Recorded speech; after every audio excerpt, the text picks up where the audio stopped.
Nato a Milano in data imprecisata, ma comunque sia nella seconda metà del 1400, Marco Burigozzo non era certo un nobile o un personaggio di alto rango, al contrario, era un umile merzaro, un venditore di mercanzie. Tuttavia non era completamente illetterato e questo si riflette molto nel suo stile di scrittura, che pur essendo lontano da raffinatezze letterarie, colpisce per la sua precisione narrativa e linguistica.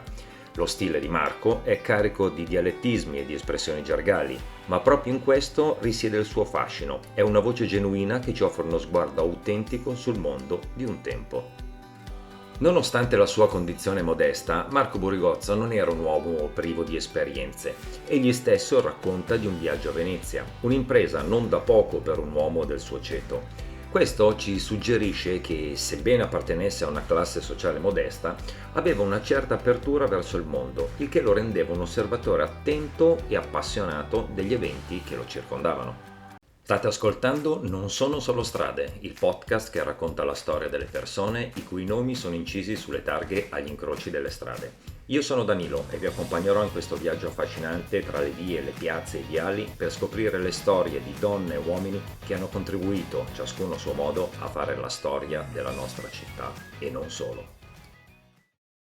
Quello che potrebbe essere considerato un diario è in realtà la sua cronaca, copre un periodo che va dal 1500 al 1544 e coincide con uno dei momenti più drammatici della storia di Milano.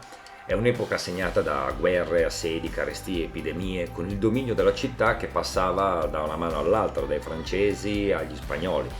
In questo contesto così turbolento, Marco Burigozzo ci offre una testimonianza unica, una visione del mondo filtrata attraverso gli occhi di un uomo semplice, ma non per questo meno importante e rilevante. Bisogna però dire che la sua narrazione non è sempre precisa o dettagliata, spesso le sue sono informazioni lacunose, imprecise e non di rado si incappa in qualche errore, come quando confonde il principe d'Orange con un borgognone o attribuisce al Papa Paolo III l'appartenenza alla famiglia Orsini. Ciò nonostante sono proprio queste imprecisioni che rendono la sua cronaca una fonte storica di grande interesse, perché ci mostra come un uomo comune percepiva e interpretava gli eventi del suo tempo. Marco Burigozzo non aveva accesso ai circoli del potere, non era né parente né amico di nobili o di burocrati che governavano Milano e questo lo relegava al ruolo di spettatore piuttosto che di protagonista. Il suo sguardo però non è quello di un uomo rassegnato, al contrario, c'è una sorda protesta nelle sue parole, una protesta che esprime il malcontento dei ceti più umili della città, che sebbene non fossero i più infelici in assoluto, di certo non erano inclini a esaltarsi per la gloria degli eventi epici. Marco Burigozzo si schiera apertamente contro i gentiluomini, i signori che dominavano la vita cittadina, in nome dei veri uomini, gli uomini del suo ceto, che con il loro lavoro alimentavano la vita della città. La cronaca di Marco Burigozzo è quindi un monumento alla sua epoca, una testimonianza appassionata e sincera di una vita vissuta in tempi incerti e difficili.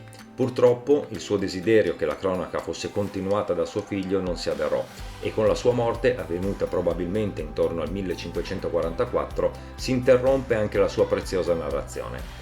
Ma ciò che ci ha lasciato rimane un documento unico che ci permette di rivivere un periodo storico affascinante attraverso gli occhi di un osservatore attento e partecipe.